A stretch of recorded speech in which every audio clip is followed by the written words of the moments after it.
வணக்கம் வாசகர்களே! என் கற்பனைகளின் எதிரொலியை உங்கள் காதுகளில் சேர்க்கும் ஆண்டாள் வெங்கட்ராகவன் ஒலிப்புத்தக தளத்திற்கு உங்களை அன்புடன் வரவேற்பது உங்கள் ஆண்டாள். இன்னைக்கு நாம கேட்க போற கதை காந்தனின் குழவி அவள். கதையின் குரலாய் நான் ஆர்ஜே காமாட்சி. இந்த கதை உங்களுக்கு பிடிச்சிருந்தா லைக் பண்ணுங்க, ஷேர் பண்ணுங்க, கதையை பத்தின கருத்துக்களை கமெண்ட் பண்ணுங்க. மறக்காம சேனலை சப்ஸ்கிரைப் பண்ணிட்டு பக்கத்துல இருக்க பெல் ஐகானை தட்டி விடுங்க. வாங்க கதை கேட்டு ரசிக்கலாம். அத்தியாயம் 3. தங்க நிற பட்டுக்கரை வைத்த பட்டு வேட்டியும் சந்தன நிறத்தில் பருத்தி முழுக்கை சட்டையும் அணிந்து கொண்டு கர்ணனின் கவச குண்டலம் போல் தான் எப்போதும் அணியும் தனது பிளாக் மெட்டல் பட்டையான கை கடிகாரம் ஒரு கையிலும் பிளாக் சில்வர் கருஞ்சிறுத்தையின் வடிவமைப்பு கொண்ட பிரேஸ்லெட் ஒரு கையிலும் அணிந்து கொண்டு அடங்க மறுத்த குழலை சிலுப்பி விட்டு முழுக்கை சட்டையை முழங்கை வரை மடித்து விட்டு கொண்டு கீழே இறங்கி வந்தான் யஷ்வந்த் கிருஷ்ணா. மகனின் இக்கோலம் யமுனா எத்தனை ஏங்கிய ஒன்று. 27 வயதுதானே ஆகிறது, எதுக்கு இந்த பட்டம் என்று பிறர் அறிய துடிக்கும் கேள்விக்கு அவர்தானே பதில் அறிவார். திருமணமே வேண்டாம் என்றிருந்த தன் மகன் எப்படி இத்திருமணத்திற்கு சம்மதம் கூறினான் என்பதே அவருக்கு ஆச்சரியம்தான். ஆனால் எதற்கு கேட்டு வீண் வம்பை விலைக்கு வாங்க வேண்டும் என்று அமைதி காத்தார். தனது சந்தோஷம் அனைத்தையும் மருமகளுக்கு சீராய் கொண்டு செல்லும் தட்டுகளில் தான் காட்டியிருந்தார். அஞ்சனா வளர்ந்த விதத்தை அமுதா யமுனாவிடம் கூறிதான் இருந்தார். மகளை பாதுகாக்க வேண்டி முட்டாள்தனமாக செயல்பட்ட அமுதாவை பார்த்து பரிதாபம் கொள்வதா திட்டுவதா என்றுதான் இருந்தது அவருக்கு. ஆனாலும் திருமண வாழ்வை பற்றி கூட தெரிந்திராத பிள்ளை என்று அவரும் அறிந்திருக்கவில்லை. வெள்ளந்தியான பெண் தனது முரட்டுத்தனமான மகனின்றி யோசிக்கையில் சற்று பயமாக இருந்தாலும் தனது மகன் அப்படி தேவையின்றி அடுத்தவரை காயப்படுத்தும் முரடனில்லை என்பது அவருக்கு புரிந்தது. தன் எண்ணத்தோடு இருந்தவரது அலைபேசி சினுங்கி அதன் இருப்பை காட்ட கைபேசியை எடுத்து பார்த்தவர் முதலில் இன்பமாய் அதிர்ந்து பின் வருத்தத்தோடு அழைப்பை ஏற்றார். எமோ அம்மா, நோ நோ வரிஸ், எனக்கு தெரியும் நீங்க என் காலை பார்த்ததும் உம்முன்னு ஆகிருப்பீங்கன்னு. எதுவும் யோசிக்காம என் அண்ணிய பார்த்து ஃபிக்ஸ் பண்ணிட்டு வாங்க, நான் சீக்கிரமே வர பாக்குறேன் என்று எதிர்முனையில் பேசப்பட்டதை கேட்டு ஒரு பெருமூச்சுடன் தலையசைத்தவர் மேலும் சில நிமிடம் பேசிவிட்டு வைத்தார். யாதவன் தன் மனைவி அஷரா மற்றும் மகன் யதுநந்தனுடன் வந்திட, எது குட்டி, சோ கியூட் என்றபடி அண்ணன் மகனை தூக்கி கொஞ்சிய யாழினி யஷ்வந்தை நோக்கி, அண்ணா, you are looking super cool என்றாள். இதழுக்கு வலிக்காத சிறு புன்னகை, கூடவே கொஞ்சம் தலையாட்டலில் தன் நன்றியை தெரிவித்தவன் அன்னையை பார்க்க, புறப்படலாம்பா என்று வேலையாட்களை சீர்தட்டுக்களை வண்டியில் ஏற்ற பணித்தார். அனைவரும் யாதவின் வண்டியில் அமர தனது லம்போகினியை கிளப்பிக் கொண்டு வந்தவன் அண்ணனிடம் இருப்பிடத்தின் விலாசத்தை கேட்டுக்கொண்டு முன்னே சென்றான்.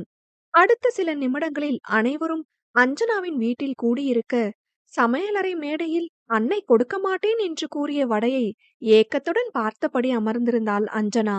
அவள் அருகே உள்ளடங்கிய கடுப்புடன் அர்ஜுன் அமர்ந்திருக்க, சித்தா ஏன் இப்படி இருக்காரா அத்த என்ற ஆதியின் மகன் அத்வைத்தும், ஏன் மாமா உம்முன்னு இருக்க என ஆத்ரியின் மகள் அதிதியும் கேட்டனர். வடையை நோக்கியவள் பார்வை அர்ஜுனை நோக்க தானும் தங்கை அவளை ஏறிட்டவன், அப்படியெல்லாம் இல்லடா குட்டி என்று குழந்தைகளுக்கு பதில் கூறினான். போது பரபரப்பாய் உள்ளே வந்த மால்யதா, அவங்க வந்துட்டாங்க என்று கூற, இதோ வந்துட்டேன், டே அஜு நீயும் வாடா என்றார் அமுதா. நான்லாம் வரல என்று பட்டென கூறியவன் அஞ்சுவின் பார்வையை உணர்ந்து, நான் அஞ்சுவோடவே இருக்க, நீங்க போங்க என்றான். குழந்தைகளும் துள்ளி கொண்டு வெளியே செல்ல, அஞ்சு நான் சொன்னது நினைவில் இருக்குதுன, நீ படிக்கிறதுனால கல்யாணத்துக்காக படிப்பை விடவெல்லாம் முடியாது, மேல தொடரணும், என்னோட ஸ்டடீஸ்ல நான் ஸ்டபனா இருக்கணும்னு சொல்லு, சரியா என்று அர்ஜுன் கூறினான்.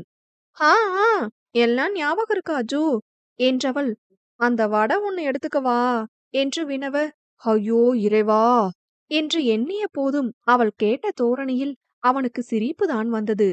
சிரித்தபடி அவள் கன்னம் கிள்ளியவன், நீ பேசிட்டு வா, நான் உனக்கு பூஸ்டோட தரேன் என்று கூற, ஹை ஓகே என்றாள்.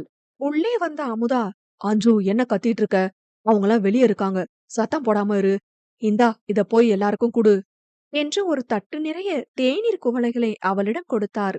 அம்மா நீயே கொடுக்க வேண்டியதன என்று அவள் வினவ அர்ஜுனுக்கு பக்கென சிரிப்பு வந்து தொலைத்தது.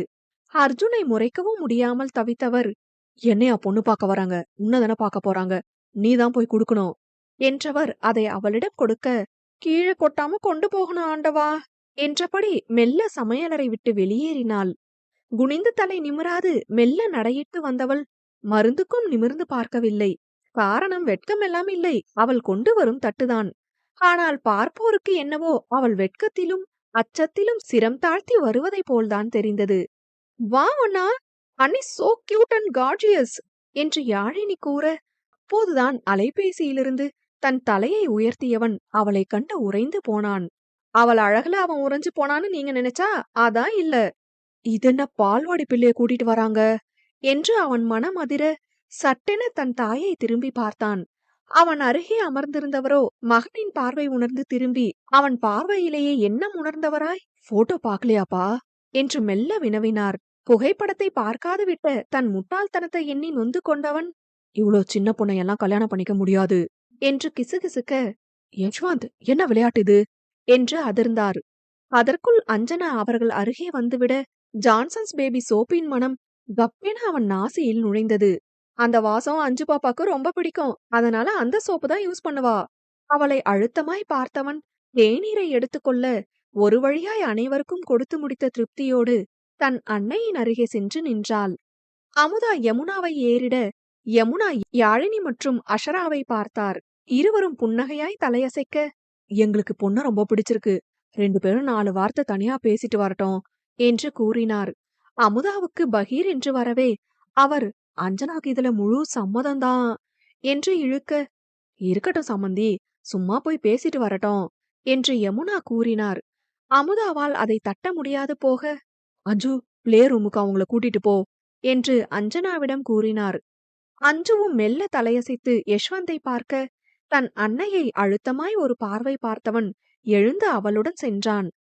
குழந்தைகளுக்கென்று கீழ்த்தளத்தில் உள்ள விளையாட்டு அறைக்கு அவனை அழைத்து சென்றவள் மனதிற்குள் அர்ஜுன் பேச சொன்னதை ஒத்திகை பார்த்து கொண்டிருக்க, யஷ்வந்த் அவளை அழுத்தமாய் பார்த்து கொண்டிருந்தான்.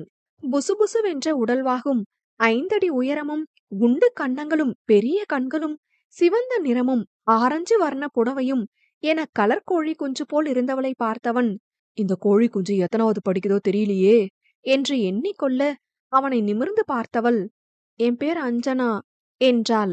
தெரியும் என்று அழுத்தமாய் அவன் வார்த்தை வந்து விழ, நான் ஃபேஷன் டிசைனிங் 2nd இயர் படிக்கிறேன். கல்யாணம் பண்ண பிறகும் நான் படிப்பேன். எங்க வீட்டுக்கு தினமும் வருவேன். மேல எனக்கு படிக்க எண்ணம் வந்தா அதுக்கும் படிப்பேன் என்று ஒப்பித்தாள். அவளையே புருவம் சுருங்க பார்த்தவன், யார் சொல்லி கொடுத்து பேசுற என்று வினவ, பிடிபட்ட அதிர்ச்சியில் திருட்டு மொழி முழித்தாள். அவனிடம் அதே பார்வை தொடர, ஆ அது அஜுதான் சொன்னா இதெல்லாம் முதலியே பேசிடணும் மறந்துடாதன்னு என்றாள். அது யாரு என்று யஷ்வந்த் வினவ, என் ட்வின் பிரதர். என் அஜுதான் எனக்கு எல்லாமே. நான் எல்லாமே அஜுவை கேட்டுதான் முடிவு பண்ணுவேன் என்று கூறினாள். எது என்று அழுத்து கொண்டவன் ஒரு பெருமூச்சு விட, நீங்க என்ன பண்றீங்க என்று கேட்டாள். பிசினஸ் என்று ஒரே வார்த்தையில் பதில் கொடுத்தவன், இங்க பாரு, எனக்கு கல்யாணம் மேல பெருசா இன்ட்ரெஸ்ட் இருந்ததில்ல. அண்ணாக்கு மேரேஜ் முடிச்சதுல இருந்து அம்மா எனக்கு பொண்ணு பார்க்கவும் கல்யாணமே பண்ணிக்கணும்னு ஐடியா இல்லைன்னு தான் சொல்லி வச்சிருந்தேன் என்று கூற, அப்ப என்ன கல்யாணம் பண்ணிக்க மாட்டீங்களா என்று கேட்டாள். அவள் அப்படி கேட்டதும் பேச்சு தடைப்பட்டு நின்றவன், உனக்கு கல்யாணம் ஓகே தானா, இவ்ளோ சீக்கிரம் எதுக்கு பண்ற என்று கேட்க, அம்மா சொன்னாங்க இந்த இயர் கல்யாணம் பண்ணாதான் எனக்கு கல்யாணம் நடக்குமா என்றாள். யஷ்வந்தோ புல்ஷிட் என்று நினைத்து கொள்ள, நான் ஒன்னு கேட்கலாமா என்று தயங்கினாள். ஒற்றை புருவம் உயர்த்தி அவளை பார்த்தவன், என்க, இப்ப கல்யாணம் பண்ணிக்க ஓகேவான்னு எல்லாரும் கேக்குறீங்களே, ஏன்? கல்யாணம் பண்ணி என்ன உங்க வீட்டுக்கு கூட்டிட்டு தானே போக போறீங்க. இங்க சாப்பிட்டு தூங்குறதுக்கு பதிலா அங்க சாப்பிட்டு தூங்க போறேன். அதுவும் இதே கேட்டான், நீங்களும் இதே கேக்குறீங்க என்றாலே பார்க்க வேண்டும்.